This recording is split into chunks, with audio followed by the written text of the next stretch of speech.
Hello and welcome to The Ground Up, the podcast by Groundwork Yorkshire. I'm Victoria Kulczyski and today I'm joined by Dave Flynn, our resources team leader here at Groundwork Yorkshire in Morley. Hi Dave. Hi Victoria. Are you well? I'm very well. I'm very excited to be covering this topic with you today. We are very excited to have you along. So Dave's going to be talking to us about neurodiversity and specifically neurodiversity within the workplace. So the various challenges, superpowers, some statistics there for you as well. So Dave, let's start with what is neurodiversity? So neurodiversity is basically how the brain functions. So 1 in 7 people classify themselves as neurodiverse, and it's just a different way of thinking, a different way of processing information and the world around us. Right. These usually, some of the common things that most people would know fall under things like dyscalculia, dyspraxia, dyslexia, ADHD, autism, Tourette syndrome. Some of the mental health conditions would be considered to be neurodiverse. Right. Whereas a neurotypical person will process the world in a very, normal, which is in quotation marks, normal way. Neurotypical people, whilst being slightly different, do have extraordinary superpowers that allow them to process things, be very useful in a workplace, seeing things from different perspectives, and therefore being able to interject a different perspective in a meeting environment or in a working environment. Yeah, fantastic. So we'll touch on those superpowers in a bit, but first of all, are there any common workplace challenges for people that are neurodiverse? So things that would challenge neurodiverse people. So I'm autistic, I'm dyslexic, and I'm dyspraxic. So some of the challenges, I'm not an expert in neurodiversity. I am almost like a user of neurodiversity. I am a person who is neurodiverse. So some of the challenges that I have are things like swapping from one task to another. So I'm not very good at moving quickly from one task to another or small bursts of information. I'm also not very good at picking up on subliminal conversations or those unwritten rules. Okay. I like things to be very specific and very direct. But whilst people do have challenges, I think it's really important that we focus, especially in a workplace environment, that you focus on the things that people can do. Just like a neurotypical person won't list on their CV the things that they can't do. They would be listing the things that they are good at. People who are neurodiverse should also be seeing the world in the realm of positivity. What can I contribute and how can I help a workforce to become a better place? That's really good. That's a really helpful way of looking at it. So superpowers involve things like executive function of focus. So you tend to find that neurodiverse people are very good at deep diving into tasks and being very focused. Lots of people are very good at being able to scan documents and pick out things that are, stand out wrong or, misspellings. It depends on what your aptitude is, So if you're very good at maths, you might be very good at scanning spreadsheets and picking out where things are incorrect, missing information. If you're very good at, the spelling side of things, then you might be good at, where something's been spelled right or incorrect grammar. It might be factual information that you can scan and see these things.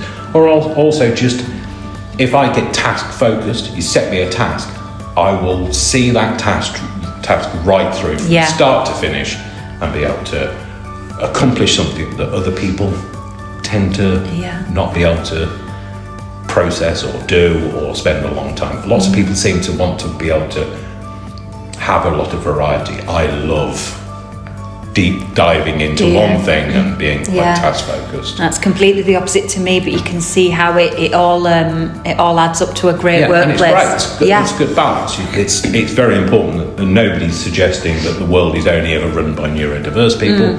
But I think we all need to be open to the fact that instead of seeing people's differences as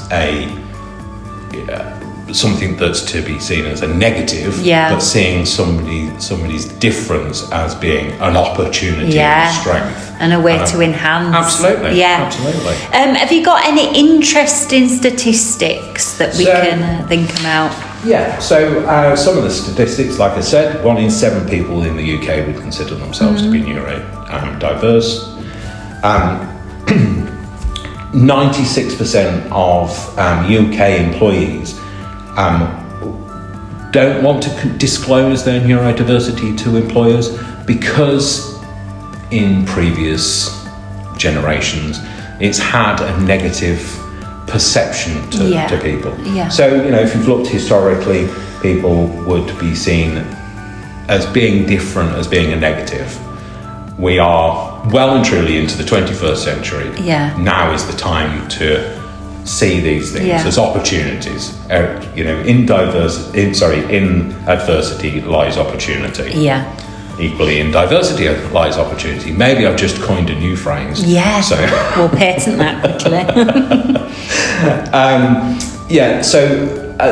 Something that's quite big for me specifically, like I've said, I am autistic. I didn't get diagnosed until late in life, until I re-entered university, which was in my 40s. I won't say how old I am now. But 71% of autistic people, adults, are not in work, so they're not in any kind of gainful employment.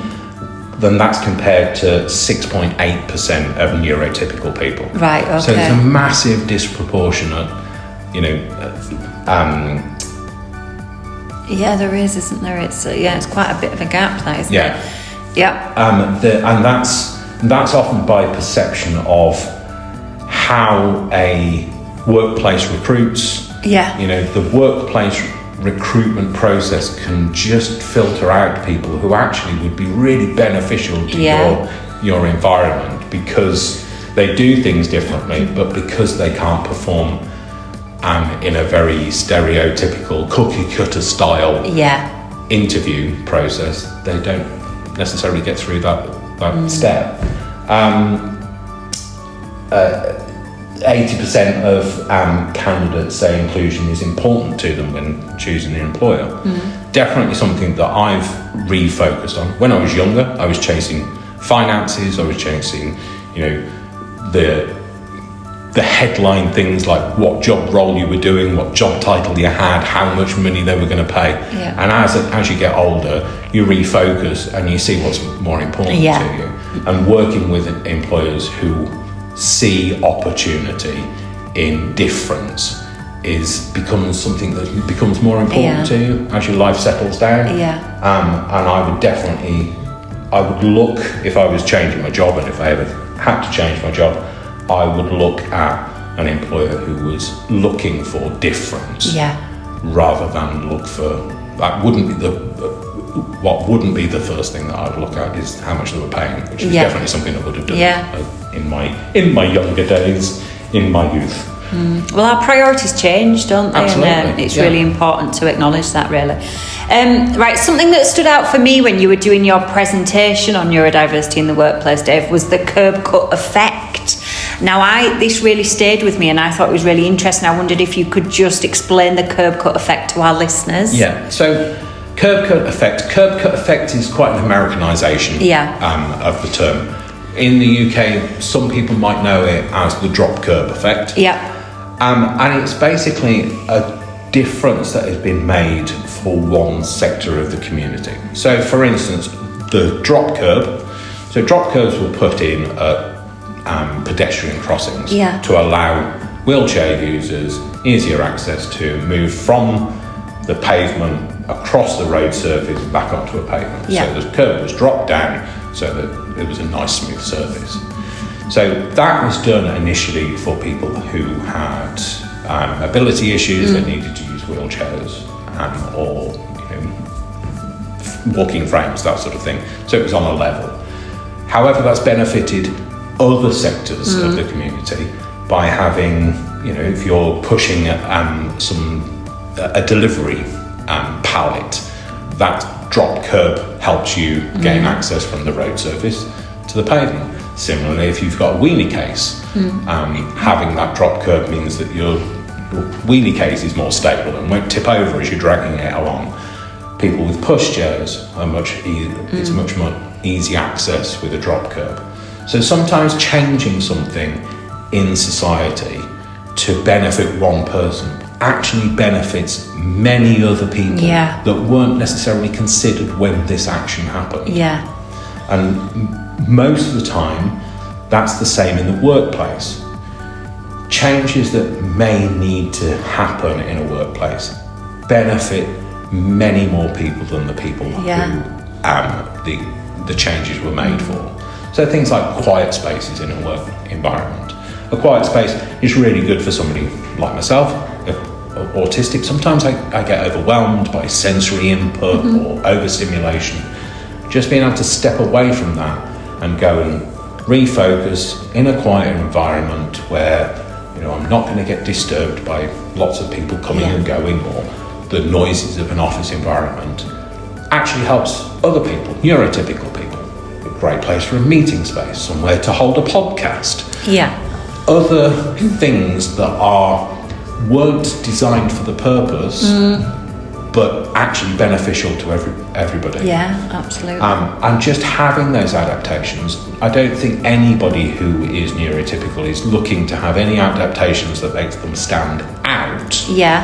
What they want is something that helps them blend in. Yeah. So just having a breakaway space for me helps me act in a traditional way in a working environment. Yeah. Because it allows me to blend in, carry on with my job, be super focused. And I think that they're the things that we need to look at. And it's also very important that any employer out there looks not at difference as being something to be afraid of, but as difference as being something to be encouraged. Because the more you encourage it, the more you realise there are other people who are willing to almost come out and say, I am also different. I was struggling with that. I was struggling before and now I've seen the light. Yeah, no, so absolutely.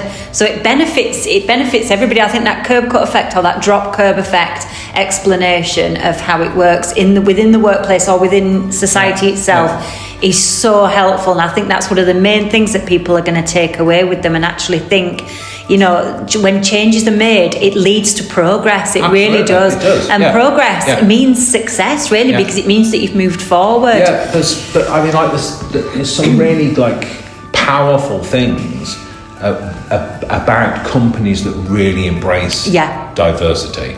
We're not, whilst we're talking about the diversity of neurodivergence, diversity of any sector of protected characteristics is just really good. The more your workforce represents the population, the more you're able to engage with the population. Yeah. And things like retention rates go up. So retention rates of staff go up. Yeah. Neurodiverse people tend to not like change. Yeah. So they tend to stay in a job much longer. I'd be quite happy to live out my days for groundwork for the rest of my life. Yeah. The people will be pushing me out, wheeling me probably out the door, to be fair. And that longevity of service is really good because you build knowledge. But equally, we're not saying we just want people that are just going to stay in one job forever. Yeah. Because you need that turnover of neurotypical people that come and go and bring new ideas to the environment. Yeah. So retention rates are really, really good for companies. Build skill levels, build knowledge. You get much higher levels of productivity. Yeah. Because you're not having to retrain people all the time within a new job role. And it's just really good for business. And I get really excited about the opportunities that neurodiversity has. Lots of people come to the table with the things that neurodiverse people can't do. Yeah. But I will never look at the things I can't do. At the moment I was diagnosed with autism, it wasn't about, oh, right, okay, that's why I can't do X, Y, and Z. It's why I can do A, B, and C. Yeah. And people that can do X, Y, and Z, whilst I'm not necessarily good at X, Y, and Z, I'm absolutely brilliant at A, B, and C. Yeah. And that balance in a workforce is fantastic. Yeah. And it's the opportunities that if you're a business that's missing out on any kind of diversity, then you're missing out big start. You don't know how. You might be a new business and you're ticking over nicely, but think of where you could be in the future if you just change your perspective on things. Absolutely, Dave. That is so helpful and so encouraging for any businesses out there that might be listening. It's really important to have a good cross-section of different people that think differently, act differently, but if they're working towards the same end, it can really be a success story, can't it? So I think that we'll wrap that up for today, Dave, but I'm sure we'll speak to you again on this because it is so interesting and there's so much to say on it. But thank you so much. Thank you very much for inviting me. Yeah, thank you for coming along, and thank you everybody for listening. This is The Ground Up. I'm Victoria Kulchisky and I've been with Dave Flynn. Thank you. Bye.